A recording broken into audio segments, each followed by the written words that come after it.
અમરેલી જિલ્લાના જાફરાબાદમાં સમસ્ત મુસ્લિમ સમાજ દ્વારા કાશ્મીરના પહેલગામમાં થયેલા હુમલાના મૌન રેલી યોજી હતી। જાફરાબાદ મામલતદાર સાહેબને આવેદનપત્ર આપવામાં આવ્યું। જાફરાબાદમાં સમસ્ત મુસ્લિમ સમાજ દ્વારા લાઇટ હાઉસ રોડ પરથી મામલતદાર ઓફિસ સુધી મૌન રેલી યોજી હતી અને આવેદનપત્ર આપ્યું હતું, જેમાં મુખ્ય જે કાશ્મીરમાં આતંકી હુમલો કરવામાં આવ્યો છે અને નિર્દોષ 28 લોકોની હત્યા કરવામાં આવી છે તેના વિરોધને લઈને સમસ્ત મુસ્લિમ સમાજ દ્વારા કાળી પટ્ટી ધારણ કરીને મૌન રેલી કાઢીને મામલતદાર સાહેબને આવેદનપત્ર આપ્યું હતું, જેમાં મુખ્ય માંગ છે કે પાકિસ્તાનના આતંકવાદી જળમૂળમાંથી સફાયો કરવામાં આવે તેવી વડાપ્રધાન નરેન્દ્ર મોદી, દેશના ગૃહમંત્રી અમિત શાહ તેમજ જે બેકસૂર 28ની ગોળી મારી છે તેની હત્યા કરવામાં આવી છે, જેને તાત્કાલિક ધોરણે પાકિસ્તાનની આતંકવાદી વિરુદ્ધ કાયદેસરની પગલાં લઈ આતંકવાદીઓને નેષ્ટ નાબૂદ કરે તેવી જાફરાબાદ સમસ્ત મુસ્લિમ સમાજની માંગ ઉઠી છે। જે પરિવારના પોતાના પતિ, ભાઈ, બહેન, પત્ની ગુમાવ્યા છે તે પરિવારની સાથે દુઃખમાં અમે સામેલ છે, તેમને પરિવારને સંવેદના પાઠવી છે। આ હુમલો અમારા દેશ અને ભારત ઉપર તાત્કાલિક ધોરણે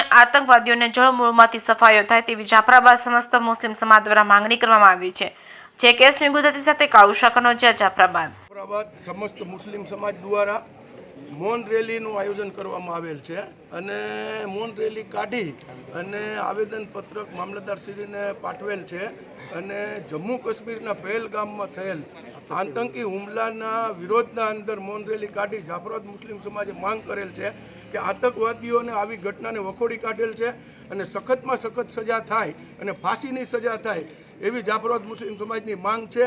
અને આપણા રાજ્યના અને દરેક રાજ્યના દેશના દરેક પર્યટકો છે ત્યાં ગયા હતા ને જે મૃત્યુ પામેલ છે, જે શહીદી વેરવેલ છે, તેમની આત્માને ભગવાન શાંતિ આપે એવી જાફરાબાદ મુસ્લિમ સમાજની તરફથી એક ઈશ્વરને પ્રાર્થના કરીએ છીએ અને દુઆ કરીએ છીએ। બસ એટલું જ। ભારત માતા। मुस्लिम समाज जो है जाफराबाद के मुस्लिम समाज सारे लोग यहाँ जमा हुए। इनके जमा होने का एक ही मकसद है कि वादिय जन्नत नुमा वादिय कश्मीर के अंदर पहलगाम के अंदर जो हमला हुआ, जुल्म भरा और सख्त ही जुल्म भरा जो हमला हुआ, उसके ख़िलाफ़ हम लोगों ने अपने ज़िंदा दिली का सबूत दिया और हिंदुस्तानी होने का सबूत दिया कि आज हम इंडियन जो है एक फैमिली की तरह है। अगर किसी एक फैमिली के किसी एक शख्स के ऊपर भी आँच आ जावे तो हम पूरी फैमिली साथ खड़े होने का सबूत दिया कि हिंदुस्तान के अंदर चाहे जो धर्म से भी ताल्लुक़ रखने वाले लोग मौजूद हैं, लेकिन हम जब जुल्म होगा तो हम एक होकर और यकता होकर उनका मुकाबला करेंगे। इसीलिए आज हम यहाँ जमा हुए। इस्लाम जो है कभी भी किसी के ख़िलाफ़ जुल्म का